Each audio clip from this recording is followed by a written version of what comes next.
All right, welcome into another episode of Nightmare Stories of the Otherside. Tonight I welcome in Jake Bruce. How are you doing tonight? I'm good. How are you? Well, as I said, not too bad besides the snowfall up here, but it's par for the course in Yeah. Minnesota. Yeah, exactly. Yeah. Happy So, winter. oh, gotta love winter. Yeah, So yeah. I'm just gonna jump right in. Let's kind of jump into the beginning of what got you into the paranormal. So for one second, one second. So for me, it was my dad actually when I was a kid. He would take every vacation we took, we would go to like a historic place or a haunted place. So Savannah, Georgia, Gettysburg was the main one, Williamsburg, Virginia. We would always go to like some historic or, therefore haunted place. Yeah. And then Gettysburg, we just kind of fell in love with it. And so we started going every single year, basically. I think usually it was every other year, but sometimes it was every year. And then just going to Gettysburg so much as a kid, doing the ghost tours, and then also growing up watching Ghost Hunters and Ghost Adventures, all the Yeah. ghost hunting shows. It just brought me and my brother into the whole paranormal world. Then I went to college for 1 year before I dropped out, but I went to college to study U.S. history. Okay. And that just, it just, I think me being a history buff, just, it was the natural progression of Oh, what to yeah. do next. Yeah, I think that's how a lot of people are, is it starts with history and then it becomes ghosts. Yeah. Yeah. So like the early age, like when you're saying you're traveling to Savannah and Gettysburg and those locations, did you like witness anything paranormal during any of the tours that really That's the kind of thing is sparked the not beginning? really. The only thing I could remember is there was one time we were at the orphanage in Gettysburg, the haunted orphanage on a ghost tour, and we were sitting in the basement. And if you don't know anything about the orphanage, it was where this basically the children whose fathers passed away in the Civil War would be sent to this orphanage in Okay. Gettysburg. And there was this kind of evil head matron. Her name was Rosa Carmichael, and she would lock the kids in the basement and basically torture them. There's at least one confirmed death under her watch, but there's probably more. She got fined $20 for what she did, and she Okay. ran out of town. Was never seen $20. again. Yeah, exactly. Yeah, which that obviously it's not a lot, but even back then, that was only like $300 in today's money. It Yeah. really was not that much. Um, anyways, we were in that basement and we were on a ghost tour. The guide was talking and my dad was filming on his phone. And we just heard this like kid crying, like this weird, like whimpering sound of a kid behind us. And there was literally no one behind us. All that was behind us was the brick wall and the only original pair of shackles that were left in the basement, which were there from when Rosa would chain up the kids. And me and my brother kind of looked at each other. We're like, we're kind of spooked. Like, did you hear that? Then we went back to the hotel and we actually found that we caught it on my dad's phone. Oh, So I nice. that was the first thing that we ever really captured, I think, paranormal wise. But besides that, that's the weird thing is all of our visits when we were kids, I don't think we ever experienced anything like super crazy. If Interesting. everything that we experienced in Gettysburg was more recent. It was never when we were kids. Okay.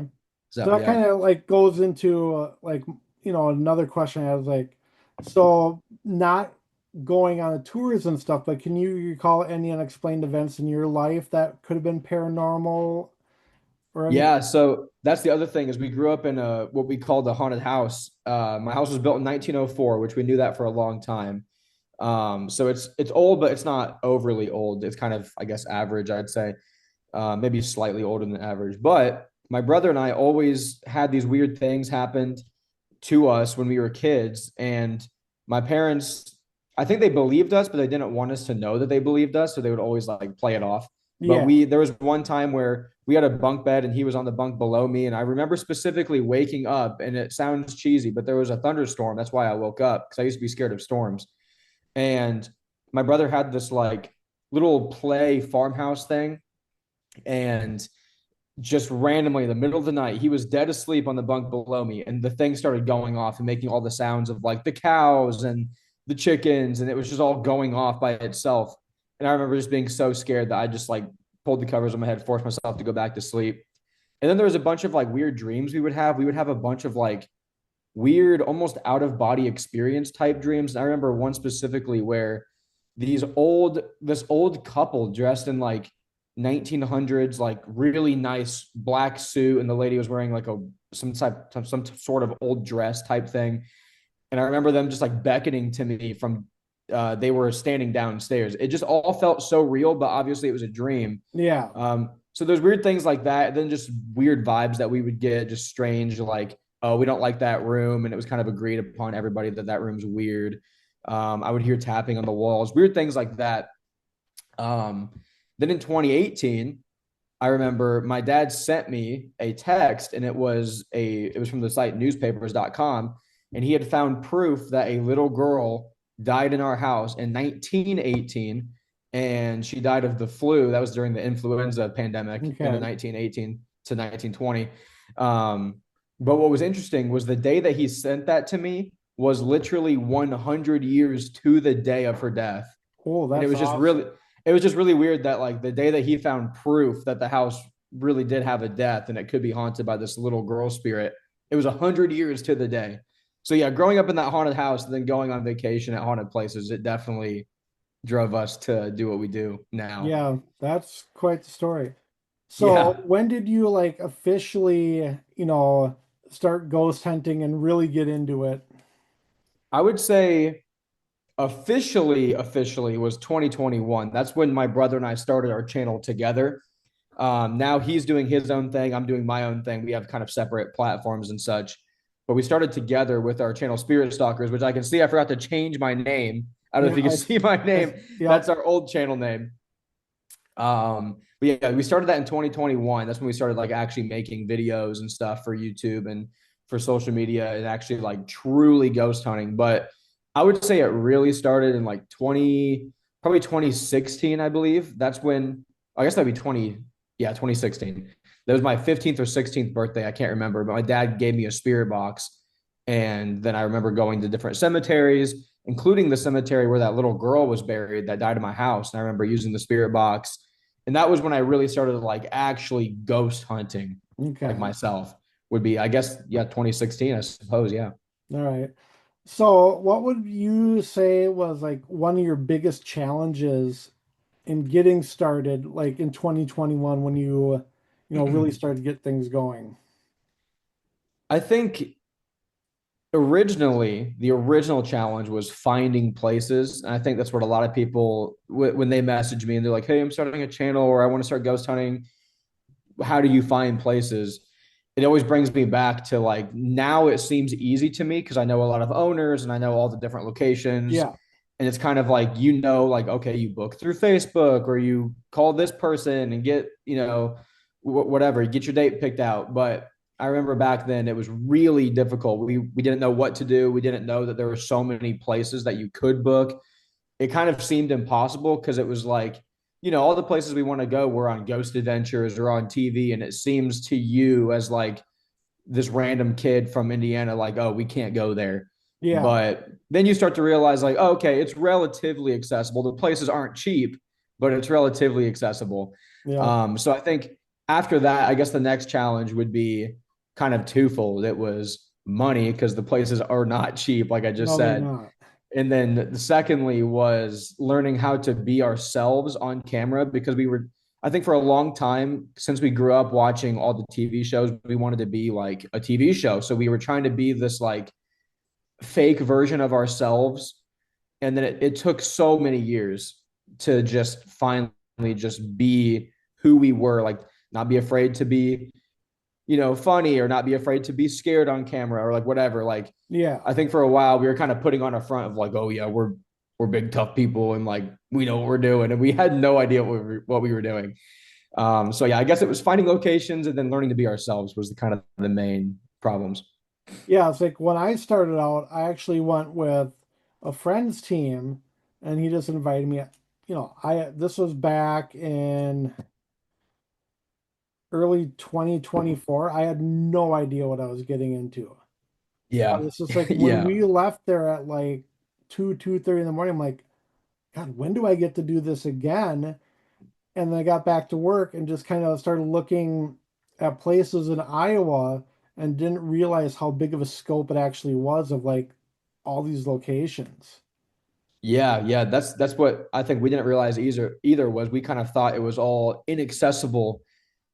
And like as long as you're willing to, shell out a little bit, they are definitely accessible. It's just a matter of, I guess, just yeah, like what you did, just researching it and just trying to like now I have like a mental map of all the different places, you know what I mean? Whereas Yeah, beforehand, I had like maybe five places that I knew, and that was about it. But I think right. now it's a lot easier to. Plus, there's like you start to build connections to this person or this owner or this group who's been here, and maybe Yeah, they can like help you book it. After a while, it gets a lot easier for sure. yeah. It's like when I started, it's like the only place I really knew of was Waverly Hills. But it's like, Yeah. That's basically. I think that's about everybody. It's just yeah, Waverly and Waverly, Conjuring House, maybe the Sally House, maybe that was kind yeah, of mine. Was the big famous places. yeah. Hold on. What do you guys want? Well, you guys, go away. No, go away. It's like, just don't worry about it. Go away. It's like, kids, Yeah, I got you. Emmy, go away, please. Yes, shut the door and go away and have your cookie. Why didn't you have it? Uh, Stop laughing okay, at me. Will you go away, please? Ugly. See what I have to deal with? Yeah, yep, man. Anyways, so yeah, it's like Waverly was like always on my bucket list, just even just go there and do a tour. And it's like when we went there for the first time, it's like, oh my God, I'm actually doing this. Yeah. Yeah. I remember it took me 3 years to go to Waverly finally. And when I went, I was like, there's no way I'm here. It was one of those where it was like just being there was so cool because you obviously hear about it. I think that's the one location where even people who have, when I tell them what I do and they have no clue what I'm talking about, they have no clue about the paranormal world, they'll be like, oh, have you been to Waverly Hills? And so everybody knows Waverly Hills, I feel like. But yeah, going there for the first time I remember was so cool. It was awesome. It Yeah, was such a like good feeling. the first time we went there was for one of the junior public investigations. So my daughter went with, and she had just started. So it's like, we were there with like 60 Uh other people. So we got a little bit of interaction, yeah, but like man. not anything much because people were like, you didn't see them, but you did run into them on occasion. Yeah. I think that was the thing with the first time. Well, I've only been once, but it was I think it was like exactly a year ago almost. But we went with like five of my friends and just filmed a video, but we really didn't get much activity. It was just so cool to be there. Like I was just in awe. So even though not much happened for me, I was just happy to have gone and to just be there because it was just one of those bucket list places. Right. Yeah, it's like the first time we went there, we have like, something that we think happened, but we haven't really talked about it much yet because we were there a second time last summer and we haven't put that video out yet. So I don't want to spoil the details because I'm sure this podcast will get out before that video, but it was Uh-huh. something very interesting. Yeah. That the place is definitely cool. It's definitely terrifying. We had a few things happen, but it just wasn't much. But again, just being there was just so cool. Yeah. And like I was just going through footage last night of Waverly, just like of the outside the building. I'm like, oh God, I need to go back like soon. Yeah, yeah. That's exact. Every time I look at the pictures that we took, I'm like, man, I need to go back like now. Yeah. So what was when you got started back in 2021, what was your first investigation you went on? It was at the old Blackford County Jail in Hartford City, Indiana. Okay. Have you been there before? I have not, I've heard of it. No. Okay. Yeah. It's just an old jailhouse that looks like a literal house, but it's like half of it's the jail, half of it's the house. And that was actually our first two investigations. We went back because we got invited back like 2 weeks later, and we're like, hey, we can film another video. Screw it. So yeah, that place will always be special because that was where we started. That was just I don't know. It was just that was the start of everything. Man, just thinking back, I remember how scared we were to go in. And now I go there quite frequently. I only live like 35 minutes away. Oh, nice. And so I go quite frequently. And it's funny because at this point, that's the reason we started our channel actually is not only because we were interested in this, but because we were also scared of ghosts, like genuinely terrified. And some of that still is there for me now, like even today, but I'd say it's mostly kind of gone. I'm kind of used to it now. So Yeah. it's funny when I go back to the jail just to kind of reminisce on that first night. But I remember just being like that. I don't know. Everything was just so we were so wide-eyed and innocent back then going to that jail, and it was a good time. I love that place. So what kind of experience did you have there? Oh, one sec. Did I cut out my audio? Can you still hear me? Yeah, I can still hear you. Okay. Freaking Amber Alert's going off. Chill. Oh my gosh. Okay, there we go. Let me think. The first time we went, we didn't get much, but I remember most of it happened on our tour, actually, when we were getting a tour.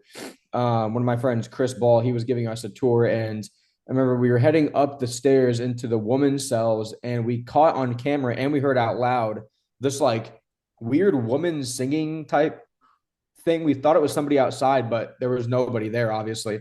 It was just like a weird woman singing. Um, Trying to think what else. I think we were in the basement. There's like a weird dungeon type cell in the basement where they would kind of secretly lock people up way back in the 1800s, when there was a lot less control on all of that. And we were kind of in there in the dungeon, and we had a rock thrown kind of not at us but near us. We could hear that. Again, it was one of those where not much happened, but it was just that was our first time being alone in a real haunted building that we paid for. We were there completely by ourselves. And I remember we were just so freaking scared. And we slept there that night too. We all slept there. But we were supposed to sleep separately, but we kind of chickened out and we all slept in the same room Okay. I together. get that. Yeah, yeah. Yeah, it was a good time. So after that, where did you go? Did you just kind of stick around Indiana or did you Yeah, venture out? we stuck around Indiana for a very long time, hit all the places that are under the same owners as the jail we went to. Then we went to the Fowler Theater, which is a haunted movie theater. And then after that, we started to broaden out a little bit more. We went to Gettysburg finally and filmed our first video there. And that kind of became a recurring thing. Like we went back to Gettysburg, I think, at least once or twice every year, and filmed different videos there at the orphanage, actually, in the Jenny Wade house, just because it's so special to us because we went there all the time as a kid. Yeah. And then kind of after that, I think about year two, we finally started to go to, going to like the Harriman Hospital in Tennessee and going, I'm trying to think where else. I've recently I've gone to Iowa. So recently we really kind of finally spread our wings and started to go to a lot of other places. But in the beginning, it was really just Indiana, maybe Ohio that we went Okay. to. I'm sure you've done Indiana State Sanatorium. Oh yeah, yep, many times, yep. What are some experiences there? Man, so the first time we went, that was our first time doing a series. So we did a series. We called it just the Rockville trilogy. We just did 3 videos there in Rockville, Indiana, which is where the sanatorium's at. Yep. And the sanatorium was kind of the finale of that. So the plan was to again sleep alone at the end of the night. But it was me, my brother, and 2 of our friends, and we ended up sleeping in twos because we were too scared to do that. But I think really the main thing that happened there that first time we went was one, we got attacked by bats in the tunnel. So there's Oh, you there's gotta that. love the bats. Yep. And then I was actually sleeping on a cot in the middle of that nurse's station, which is the old nursing home that kind Yeah. of is shaped like a T. Yeah, I I've was been there sleeping right. twice. Nice, nice. Yeah, I was sleeping right there, and I woke up. Well, I woke up. I wasn't ever asleep. I was just there with my eyes closed, trying to sleep. There's no Yeah. way I was going to be able to sleep. But I would say we were there for about 45 minutes to an hour. And I just started hearing these footsteps like barreling down the hallway, just like boom, boom, boom, boom, boom, boom. This like this weird shuffling to the point that I thought somebody broke in or that it was like a coyote or something. Because I remember the owner, Greg, told me that at one point the group had a cougar break in and they Oh, caught it on geez. camera. And I was like, I swear, if I'm going to fight off like some big Yeah. cat or something. But we went and there was literally nothing there. They kind of just eventually fizzled out and there was nothing at all. And so Interesting. that was one of those moments where it really just like sticks with you and it makes you rethink a lot of things of like, man, there really is something to this. That was one of those moments. Yeah. But I'd say Indiana State, the Santa, there's another Amber Alert. What in the heck is going on? Let me turn this off. Goodness gracious. The ghosts don't want us to talk or something. Oh my gosh. Okay. Hope your cat's Um, checking it out too. oh, what was that? What was that? But Indiana State Sanatorium was another one of those places where I've never really had anything super super crazy happen to me, but it's just so cool. It's just so huge, and Yeah. there's so many different segments to it. There's different vibes all over the place. There's just that's why I've been so many times. You can just I feel like you could go there 30 times and you still wouldn't get to like fully Oh, I'm sure. investigate everything. So yeah, I love that place. Yeah, the two times we've been there has only been during the day, and it was Oh, okay. quite active, and you know, Yeah, I people. guess the very so we were doing that trilogy, and I remember I forgot about this before we actually investigated there for the first time, like did a full overnight. We went. I took my brother during the day as a surprise because we were supposed to be investigating the jail downtown. That was our first video, but I Okay. was like, oh, it'd be kind of funny if I took him to the sanatorium and made him like walk around alone during the day. So I blindfolded him. I took him there, and I made him go through the Adams Hall by himself, which is the old mental ward, and he was walking up there, up the staircase, and he was on the fourth floor by the doorway at the end of the hallway, and he heard footsteps coming towards him, and he ran the hell out of there and refused to go back in. It was so funny. So that was technically our first experience there. It was just Okay. during the day, broad daylight. Like there was no one there. We were the only people there during the day, and just footsteps coming at him. It was crazy. Oh yeah, like when we were there this past summer, my daughter and a couple other people were up on, I think it was the third or fourth floor, and they had something hissing at them, I'm and trying to think. they took off like Yeah, you wouldn't believe. yeah, that sounds about right. That was in the Adams Hall as well. Yeah. Yeah, the Adams Hall is so creepy. I hate it in there. That place is terrifying. And it's like I don't know where I was at the time, but they were like trying to find me, and you could tell they were like out of breath trying to get out of there and outside. Yeah, that's what Noah did too. He ran down the stairs and ran through the building and he couldn't find an exit. So he was like he was tripping out trying to find an exit. He just couldn't because that was our first time there. It was so funny. It was so funny to watch back because he could not get out, That's but he was just trying awesome. to run.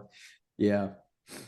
So during that first year, what are some other notable places you went to and experiences? Um.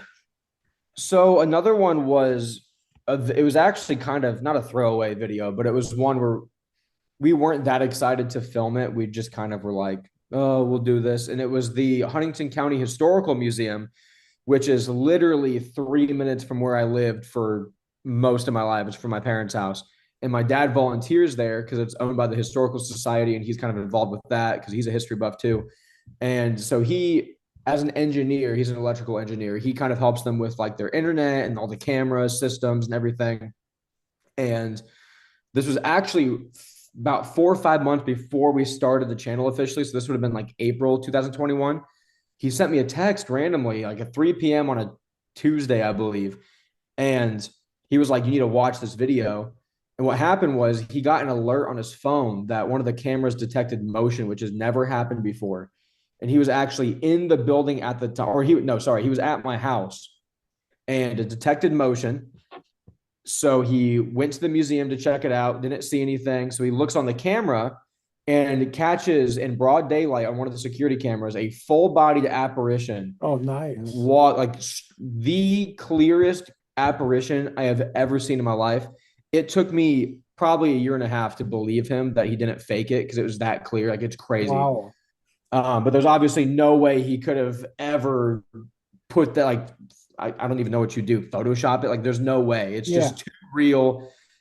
It was insane. It was a full dude just walking in and walking up the stairs. So when he gets there, he finds that and he's like, oh my God.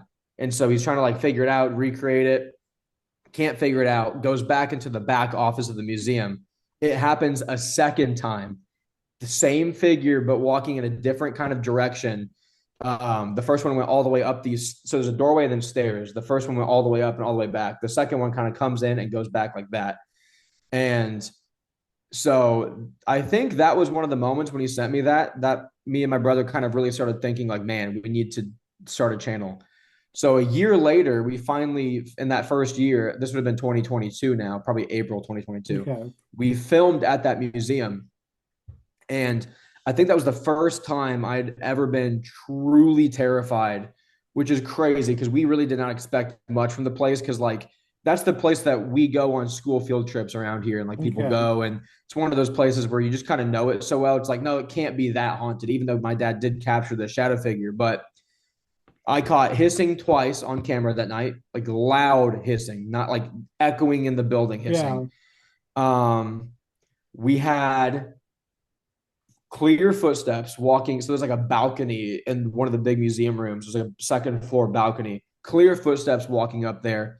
Then the icing on the cake is we were almost done investigating, but we're like, okay, we'll go back in one more time, just see what we can capture. And I go up those stairs. The Shadow Man walked up by myself, and I'm standing there, and we catch on camera the piano below us playing by itself, two notes, just boom, boom, clear as day, Awesome. super, super loud. And I screamed at the top of my lungs and just ran out of there because it was one of those moments where it wasn't scary, but Yeah. it just really messed me up because I was like, man, this is all real. Like we've been doing this and it's actually real. It really messed me up. I had nightmares for so long after that. I could not stop thinking about it because there's nothing. It's not an electrical piano. Like nobody could have like played it remotely. Yeah. There was nothing down there at all. There's no one there. It didn't make any sense except for a literal ghost touched the piano. So that was probably our most notable investigation. I remember that really messed me up for a long time after that. That's crazy. Yeah, it's always the local. I don't know if this is for you too, but for me, it's a lot of times I get a lot of activity. And I think a lot of times some of the best places I've been are the non-famous locations where almost no one's been. They're super under the radar. To me, those have been so active. Yeah, it's like up here in Minnesota, unfortunately, we don't have a lot of locations that let you investigate. Yeah, yep. But it's like for us, like I don't know if you've heard of the Boyd House up here in Minnesota. Yep.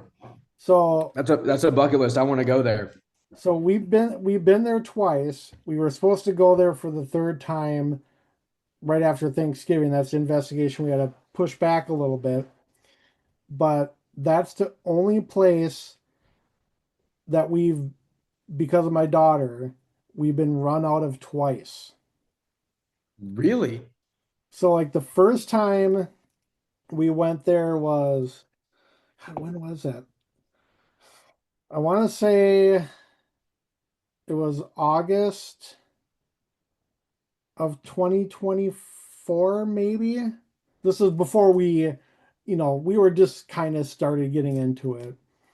But we got Mhm. there about 6 o'clock, set up some equipment in there, did an abandonment session, just kind of walked around the neighborhood, went back in at 8 o'clock and started investigating. By 10 o'clock, we were gone.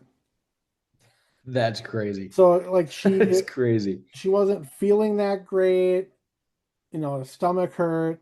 We're doing spirit box. She got, Jesus across the spirit box, devil, and something else. And then she was kind of, tapping out after that. What was really the icing on the cake, summer night, clear skies. We didn't realize like at 10 o'clock, they do like the tornado siren for curfew or something like that. Uh-huh. It just like caught us off guard. We're like, what the heck is going on? She goes, I need to leave. I'm done. And as soon as we got back Yeah. in the car and started the drive home, she felt fine. Yeah, yeah. I've had that at a lot of places, but especially those types of houses where people say there's like whether they say it's a demon house or there's something darker there. I don't know. That's what I mean though, is like a lot of times it's these like weird little houses that just have the weirdest, most darkest energy. But we haven't really gotten like any of the dark energy that, I hear so many people talking about. So like the second time we were there was a couple months later for my birthday, had a great investigation. We started wrapping things up at like, was it 2 in the morning?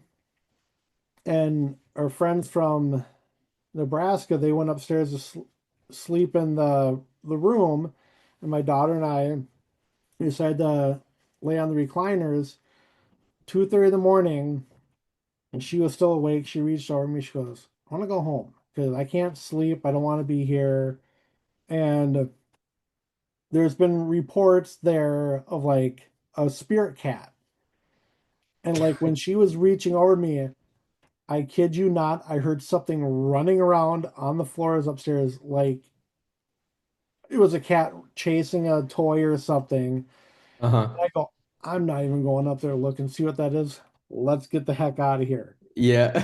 Yeah. But it's like, so it hasn't been bad getting run out really, but it's just like that's the Just only like don't place want to that mess with it. we haven't made it through the night. So hopefully the Yeah. third time will be the charm. Yeah. Yeah. Yeah.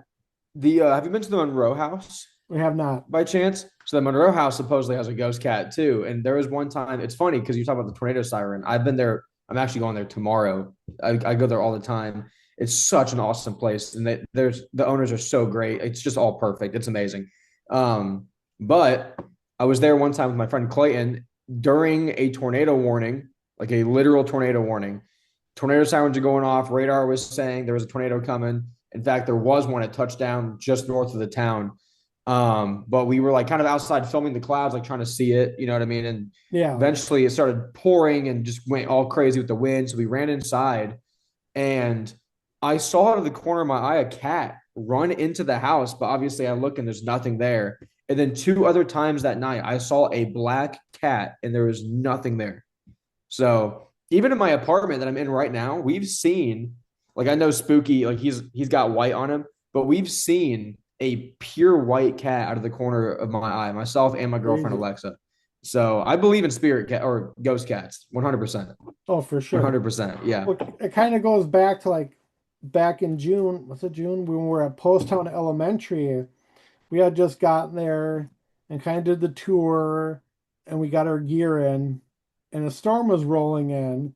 And of course, like, hey, got to go out and play in the rain, get some footage in the rain. While when I was out there doing like an intro video, the flagpole got struck by lightning. Oh my gosh. It's just like, What the okay, heck? this is gonna be an intense night, and it's like that night is like been my by far my favorite investigation today.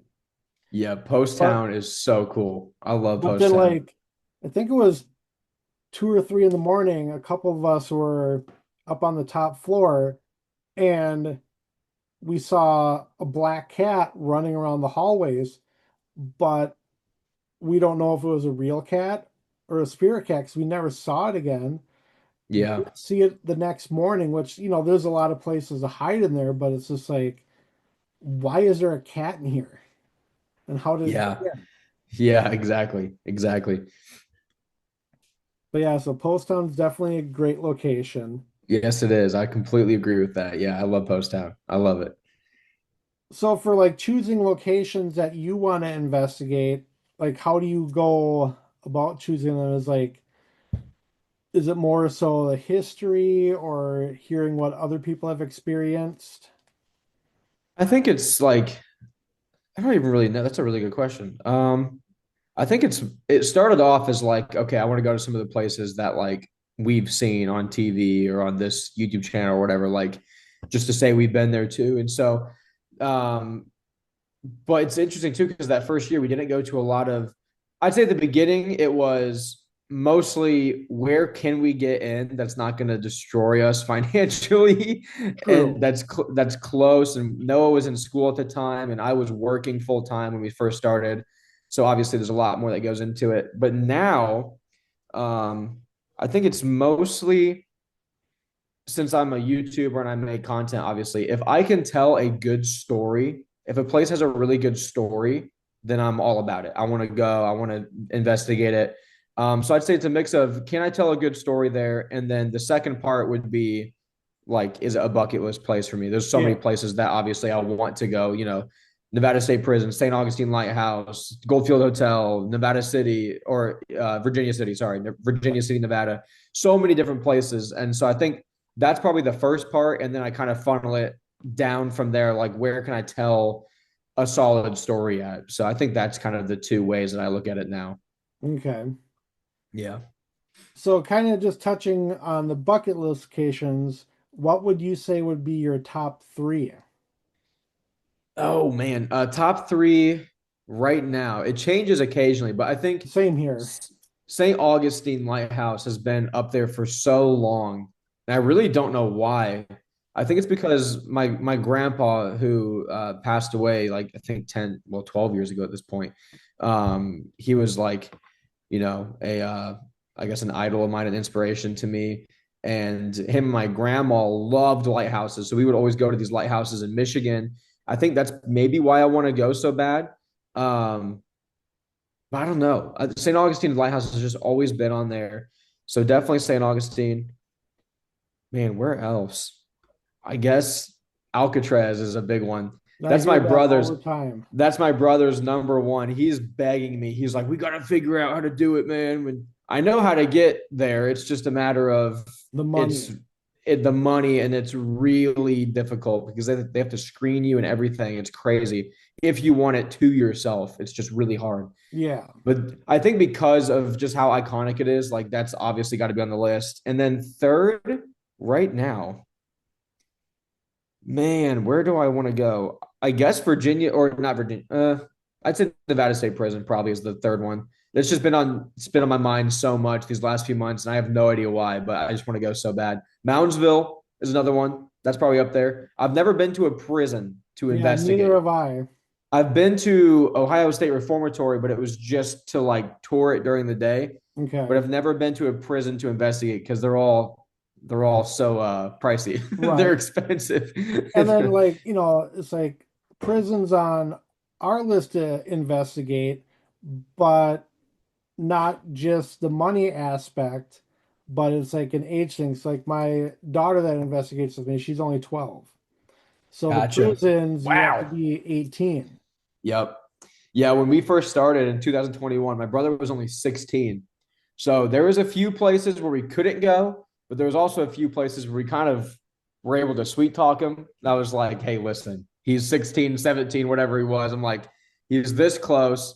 Like, I'll sign for him, whatever you need me to do. And some of the places let us go. But yeah, we ran into that a lot at the beginning since he was under 18, where they just would not budge because of insurance or whatever reason. But yeah, you're right. A lot of prisons do have that age Yeah. limit.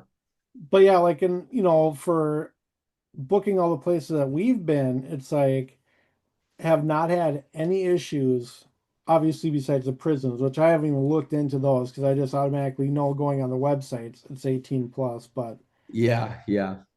18 plus, then like Ohio State Reformatory now is $3,000 if you want it privately. And it's yeah, like, I cannot justify, even though I do this full time as my job, I cannot justify that. I right. just can't. But I it's like just can't. this next summer we're going to Trans Allegheny, but we got like a decent group of people going with. Otherwise, Yeah, it's be like, yeah, exactly. how can you afford Yeah, 2 grand? exactly. Yeah, Trans Allegheny is another one, man, where it's just so iconic. It just looks crazy. Right. It just looks insane. I gotta go at some point. So that's awesome. Yeah, and then like next year too, it's like wasn't on our list, but with everything that's going on with Penhurst, it's like, we're gonna make the Yeah, long trek across yeah, we gotta go. Pennsylvania. Yeah, that's one that I'm probably gonna go to very soon since it's looking like it's just gonna be gone. Like there's nothing we can do, I guess, at this point unless they I stop it, know. but I highly doubt they're going to. So Right. yeah, that's one where yeah, you kind of have to make the trek and just go before you can't anymore. Yeah, for Yep. sure. Um, where was I here? So I was kind of going through some of your videos, and there's some stuff on there that I've never heard of. So the Okay. Demon Children of Ohio. Oh yeah, that's a recent one. So that was the Melonheads. It's a what's the word? Basically a cryptid, a local legend. So Okay. that's what I've been getting into a lot recently. again, with just how expensive places are, I've been trying to like really focus on, is there a good story to tell? And then more on like local stuff, smaller kind of stories that I can really, things that people have never heard of. Cause, I can go to, for example, the Sally House again, if I really wanted to, but everyone has seen it, they've seen it on all the TV shows, all the YouTube channels, Yeah. all everything. So I'm trying to do things that are, they haven't been done. And so the Melonheads are like a cryptid in Ohio, and the rumor is that there was some sort of evil doctor basically from World War II, and he had this orphanage, and he was basically doing these like illegal tests on children. And then eventually the story goes that these children burnt down the orphanage and like fled because of how badly they were being treated. And so now the story was that they kind of roam that kind of area, and nobody knows whether it's like a cryptid or like a ghost. Some people think it's a like an alien type thing. So I went out there and just kind of with Alexa actually, and just kind of drove around, went to all the sites where there were supposedly sightings, and just tried to talk to the locals and just figure out. I guess my goal was to figure out if it's true or not. And there really is no kernel of truth to the story that I could find. Okay. But with so many people, spotting these things, I just had to go check it out. It was super interesting. It was super weird because people around there, they knew what I was talking about. They knew the story, Hmm. and some of them really truly believed it. Interesting. Yeah, yeah. Um, the Lake Michigan crawling man. That's another one I haven't heard of. Yeah, yeah. So that was a couple sightings that one of them took place in like the 60s, and one of them took place fairly recently. But it was this like Reddit story basically that kind of blew up on Reddit. And this guy was at the Indiana Dunes, now National Park in Indiana, which Okay. is a beautiful, beautiful beach, like amazing. And he was he wasn't on the dunes. He was in his apartment. And according to the story, he said that he saw what looked like a naked dude crawling on the dunes, Hmm. but he had like really disturbingly long limbs and just super weird looking. And he said he watched him crawl all the way off of one of the dunes into a parking lot and across the parking lot as he watched it kind of disappear behind a house. And what's interesting is there was another story that was the more recent one. There was another story that basically lines up with that 100% that took place back in the 60s. And so I figured, hey, this is a really weird thing. Like I want to go and see. So I went over there, kind of interviewed some people that lived there, talked to them. I don't think there was a single person that knew what the heck I was talking about. So again, it's one of those stories where it's like a cryptid. You don't know if it's a cryptid, you don't know if it's a made up story, but I wanted to go and investigate it. It was definitely interesting. I don't think we got anything super crazy. We saw a lot of deer, and then I kind of theorized like, it really might have been just a naked dude crawling on the beach because Right. it's kind of up near Gary, Indiana, so you kind of get up to a lot of homeless people up there, a lot of drugs. So my theory at the end of that was this. I think it was just a dude. That's what I think. Okay. Yeah, it could possibly be. Yeah, yeah. All right. So for paranormal equipment, what would your favorite piece of equipment you use be? I think this is kind of actually. Let me think about this for a second. Let me think. I think it's just got to be EVP recorders. I think that's my favorite. I finally got a DR60 I think 2 years ago now, and a lot of people are torn on if it really works or not. But I think if you know how to like listen for what is really a voice and what isn't, I've gotten some really intelligent and creepy freaking voices on that recorder. But again, I can say this with any piece of equipment. You just got to know what you're looking for, type thing. I Yeah. think any EVP recorder. When we started off, we were just doing EVPs on like our phone, just using the voice memos app. That's what I was doing in my house when I was, back in 2016. I was just using that. So I think that's just kind of what I've always grew up on. And I think when you get those occasional, like really, really, really clear voices that have vocal tone to them and it's directly answering something, that's the most exciting thing for me. So I think definitely EVP recorders in All general. right. So what are your take on all the ghost hunting apps that are out there? So I did a video on this actually. It's my best performing video ever, which proves that a lot of people are interested in this. Um, I started off, when we started off, we swore we would never use apps ever, that they were all fake. It was all stupid. That was back in 2021. Like we refused. We just refused. And then one of our friends, I can't remember who it was, he used, I think, Spirit Talker, I believe, Okay. which is obviously, for people that don't know, it's an app that Spirits, it's basically a word database, and Spirits are supposed to be able to pick words from it. And so we got some intelligent things with that, and we're like, okay, like maybe. And then we use them. So I do a lot of live streams, and I use it a lot on my live streams. I do use Spirit Talker and then the app Necrometer on streams. But I did this video because I wanted to see. First of all, I literally bought for this video almost every single Oh, ghost hunting app that geez. exists. It was a lot of money. Most of it was a waste, but I also spoke to developers of apps. The person who, the Spotted Ghost, he develops Spirit Talker, Okay. the Spirit Music Box app, all of those. And from talking with him, and then also Sean Austin, I don't know if you know Sean Austin. He I made an don't. app called, he's from 28 Days Haunted on Netflix and a Okay, few I have other heard that. types of Yeah, shows. Yeah, so he's a psychic medium demonologist guy. He's super cool. I love Sean. But he developed an app called SPI, and it uses, it's kind of complicated, but it listens for EVPs using your phone speaker. And if it detects an EVP or something that's not in like it, it can't just listen to my voice and say what I say, but it yeah, listens for things and frequencies that the phone can pick up that we can't hear. And then it uses AI to give you that word in text form. And again, I was super skeptical, but I talked to him, I talked to Spotted Ghost, and I do think that some of these apps are legit. I think 99% are complete scams. Um, but after talking with them and then not talking directly with Bill Chappell, but with Sean, who knows Bill Chappell, which is the man who developed the Ovilus and things, there was literally zero difference between some of these phone apps, some of them, and like the Ovilus or even a music box, which people use all the time. It's just that the phones have nicer sensors. That's literally it.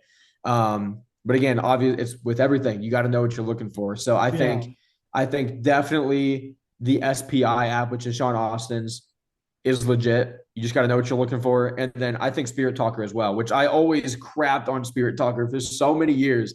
But after talking with Spotted Ghost, like he was very open about the entire programming of the app, how it works, the sensors it uses. He sent me a whole video explaining it and showing all the behind the scenes of it. And so, yeah, I use that quite frequently now, actually. Nice. Yeah. So another question, so for like your YouTube channel, for like, people who are putting out videos, the YouTube algorithm, how do you crack that? It's like, for putting videos out and getting views and It's so ever since I started, well, when we started, we were trying to be a TV show. And I think there's a lot of people that are trying to just be a TV show on with YouTube or with their content in general. And my number one advice is do not make that mistake. If you really want to be successful on YouTube, first of all, I've done literally at this point, I can't even tell you how many hours and hours of research. Like there were weeks at the beginning of this year, then over the summer, where every day I did literally nothing but wake up, go to the gym, and study YouTube, watching videos, you know, looking into thumbnails and what works, what doesn't. So I've done a lot of research, and it took me a very, very long time to kind of, I guess, figure it out.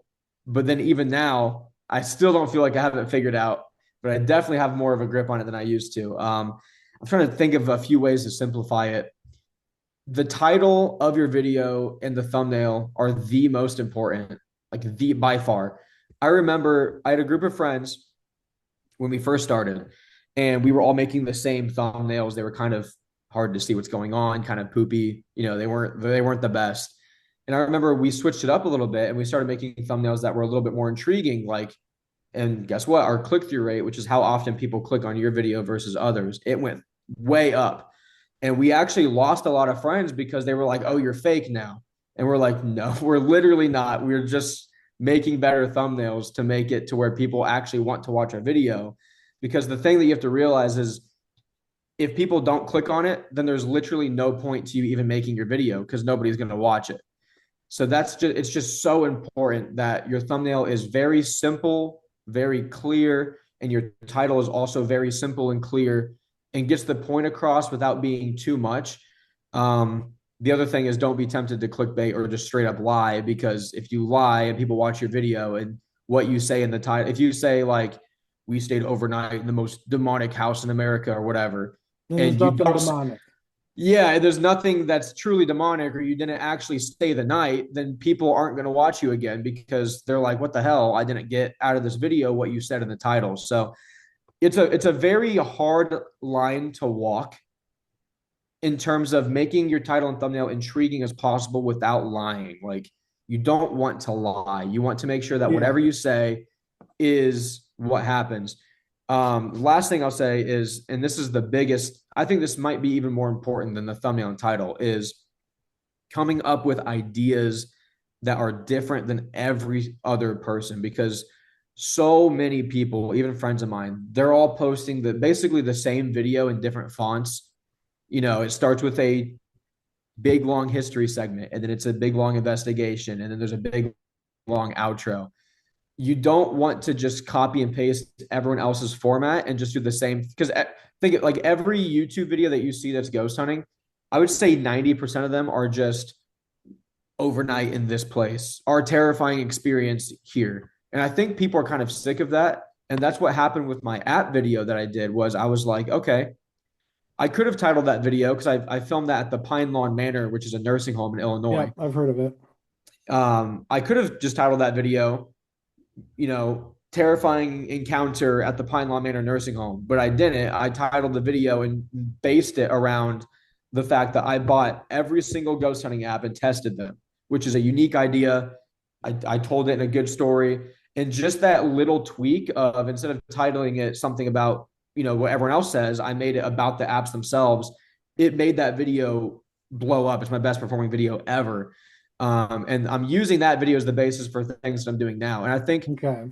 once you get out of the kind of, I guess if you really want to be successful on YouTube, you really got to think outside the box, is what I'm trying to say. You really got to come up with ideas that are different. Um, yeah, that's it. That's it. Because like I There's a noticed lot more for I could say, but it's crazy. It's crazy. because like I Like noticed for like my videos I put out, it's like, I'm like trying to be different than any other paranormal, where it's like for my investigations, I put it out there as is. It's like trying to be as original as possible. Like I want people to witness what we witness and not, put all the fancy stuff in there. And but it's like just been trying to crack it like for views. Like there's one podcast I put out within 2 days. I'm like, how the heck do I have 350 views? I'm like, compared to one that came out a week before where I have like 12. I'm like, what? that's the hard thing, is deciphering. It took me months because I posted that app video that did really good in August. And it took me literally until like 2 weeks ago to finally figure out, like, oh, that's why it did good. That is one of the hardest things to do, is to look at the analytics and figure out what worked. It is just so difficult. And if you don't do it right, I've shot myself in the foot at least 4 or 5 times where I'll make a video, it'll do really, really, really, really good. And I can't figure out what I did right, or I just don't try to figure out what I did right. And so I just shoot myself in the foot because I never do it again. So it's really important that when something does do good, to really figure out what was good about it. And in terms of the app video, it was a unique idea. The thumbnail was really simple, like stupidly simple. And then what the heck? And then sorry, my cats just distracted me. They just started hissing back there. I have two other cats back there. But I think it was just the simplicity of the thumbnail plus a really good idea. And then the other thing is reinforcing the idea in the first 5 seconds of the video, because the thing is, if people click the video and it's not immediately what they thought they were going to watch in the thumbnail and title, they're going to click off. So Okay. I'm trying to think of an example of that. So with the app video, I titled it testing, or I bought every single ghost hunting app to see if they're a scam. And in the intro, I literally said, I buy every single ghost hunting app to see if they're a scam. And then I go on from there and I continue it. And I think a lot of people, the biggest mistake I see, I think, in the paranormal is having a really, really long trailer at the beginning or a really, really long intro. Because the minute people see that, the clock is ticking, and every second that passes, they might Okay. leave. Um, Man, there's just so much, but definitely title, thumbnail, idea, and the intro are the most important. Once they watch the intro and they get to say 30% into your video, most likely they're going to watch the rest, but it's just keeping them for that. That's Yeah. very difficult. Well, then I've even looked at like I found some that, says like different times of the day to put videos out on different days of the week and different subjects. I've tried that and it's like, Yeah, it's that's just that's another that's one of those where, if you want my honest opinion, I think a lot of that is kind of BS, okay. honestly. Although I will say, like, for example, on YouTube, like if you were to look at YouTube analytics, it will show you when your audience is on the platform the most, like what time and what day. And obviously, you probably want to post at the time when they're most likely going to be on the platform. But besides that, I've had people say, like, "Oh, don't upload twice in a week, or that's going to ruin it," or "Oh, post on this day, or it's not going to work." And I think all of that's kind of just baloney. I think the biggest thing is just, do people want to watch your video? Does it stand out amongst all the other videos that they could possibly watch? And it's really, really hard to do. It's so Yeah. difficult to do. It really, like, even now, even whenever I think I figured it out, a video will do bad. You know what I mean? So it's difficult, but it's definitely, it's possible to get close to an answer. I don't think it's possible to have the answer. Yeah. Yeah. Because like, we've been doing this now a little over a year and putting videos out and obviously some do better than others and but it's just Yeah. like, we're having fun doing it and that's the main thing. Yeah, and that's the thing too, is like, if you're not having fun with it, then there's no point. That's my brother. So we had the channel together, Spirit Stalkers, and now it's just under my name, Jake Bruce, and then he has his own platform now, on TikTok, Instagram, which is Noah versus Paranormal. But when we were together, he just eventually just didn't enjoy it. He wasn't having fun with what we were doing. He hated it. And that's a big reason. There's a bunch of other reasons too, but that's why he kind of just wanted to stop for a while, think about what he's doing, because there's no point of, there's no point of grinding that hard Yeah. when you don't even enjoy what you're doing. So it's a balance as well. It's a balance that's hard for me too, because it's my full-time job. So I have to find a balance of, what do people want to, like, what does my audience want to watch, but also what do I want to make? And it's really hard. You got to find like a Venn diagram where you find right in the middle of that, like, what do you want to make, and what do they want to watch? Find the medium, find the middle ground, and then do that. That's Yeah. what it's really difficult. Yeah, for sure. One last thing. So what are your future plans for the new year since we're basically done with this year? um my plans are to be a lot more consistent on YouTube. I also do like live streams on TikTok and TikTok videos as well, and on all the social media. But I think I'd say my main plan is to focus on not going to super famous places, honestly, which, again, it's one of those things where I personally do want to visit Nevada State Prison, St. Augustine Lighthouse, Alcatraz, all these, and I Yeah. hope that I do. But I know that if I make those videos as like full on, paranormal documentaries like I did a long time ago, they just won't perform well. So I have to find the middle ground. And what the middle ground is right now for me is testing. I did the testing apps video. That did really good. So now it's what other apps can I test? What other video ideas can I come up with? Like I just posted one where I tested apps that claim that they could like map apps that have maps of haunted locations. And I basically Okay. tested to see which one would take me to the scariest place. I'm doing one coming up where I'm ordering a bunch of haunted objects from eBay and I'm going to investigate them to see if they're actually haunted. Things like that, where I Interesting. don't have to go to crazy expensive places across Yeah. the country. I can do it either from home or here locally or even just in Indiana, close to here, and still make a good video. It's still ghost hunting, but it's not necessarily, I went to St. Augustine and I got scared. That's Yeah. what, like, personally, if it was up to me, if I could pick any video that would get a billion views right now, I would go do that. I would just film a straight up documentary style video at the St. Augustine Lighthouse or the Sally House or wherever. But when I do those, they just don't perform as good because it's been done so many times. So my goal is to I really want to be at 1 million subs within a year or so. That's my goal. 1 million subs on YouTube. I think I can do it within a year and a half, maybe. And then just to come up with better ideas and to just, do things that are more original, kind of like what I was just talking about. That's my goal. Those are my Yeah. plans. So there's still going to be traveling. I'd go all over the place, but maybe not as much for videos. Okay. So I guess ideating out, coming up with better ideas, and doing it better, I guess is the plan. I guess is the plan. Nice. All right. Well, that is all I have. So I'll give you a chance here to plug your socials and let people know where they can find you. And then I'll plug that into the description at the end. Awesome. Yeah, guys, just Jake Bruce on all platforms. I used to be called Jake Ghost Hunter, but I switched it up. It's just my name now, just Jake Bruce. I do TikTok live streams. I do YouTube videos every other week. And yeah, follow me on Instagram as well, Jake Bruce. All right. Well, I thank you for joining me tonight and look forward to seeing what you have out next. Yeah, thank you. I appreciate it. Good talking with All you. right. You have a great night. Yep, you too. All right. Bye.